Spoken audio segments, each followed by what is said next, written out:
मराठवाड्यात पिण्याच्या पाण्याचा प्रश्न, जनावरांच्या चाऱ्याचा प्रश्न गंभीर आहे आणि दुसरीकडे मुख्यमंत्री आणि मंत्री नॉट रिचेबल आहे. असं सरकार चालत नसतं, असा आरोप काँग्रेसचे प्रदेशाध्यक्ष नाना पटोले यांनी केलेला आहे.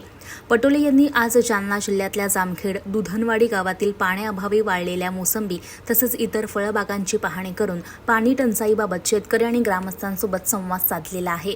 महाराष्ट्रातील शेतकऱ्यांना सरकारकडून नेहमीच दुय्यम स्थान दिलं जातं. एकीकडे कांदा निर्यात शुल्क रद्द करण्यावरून शेतकरी आक्रमक झालेले असताना सरकारने कांद्यावरील निर्यात शुल्क वाढवण्याचा आरोप करत भाजप सरकार हे शेतकरी विरोधी असल्याचं देखील पटोले यांनी यावेळी म्हटलेलं आहे. मागणीसाठी शेतकरी आक्रमक झालेले आहेत आणि गुजरात आणि कर्नाटकला याबाबतीत वेगळा न्याय मिळतो आणि महाराष्ट्र सरकार निवडणुकीच्या पहिले सुद्धा आम्ही ही भूमिका मांडलेली होती की गुजरातसाठी आपण जो निर्यात बंदी त्यांना उठवली आणि महाराष्ट्राला निर्यात बंदी लावून ठेवली आणि उठवण्याचा जेव्हा बहाणा केला त्याला 40% निर्यात टॅक्स त्याच्यामध्ये लावला गेलेला होता. त्याचा आम्ही कडाडून विरोध केला. पण नाशिकच्या सभेमध्ये नरेंद्र मोदींच्या या निवडणुकीच्या याच्यामध्ये एक शेतकरी उभा झाला की कांद्यावर बोला, पण मोदीजी त्याच्यावर कांद्यावर बोलायला तयार नाही, उलट त्या शेतकऱ्याला जेलमध्ये टाकले.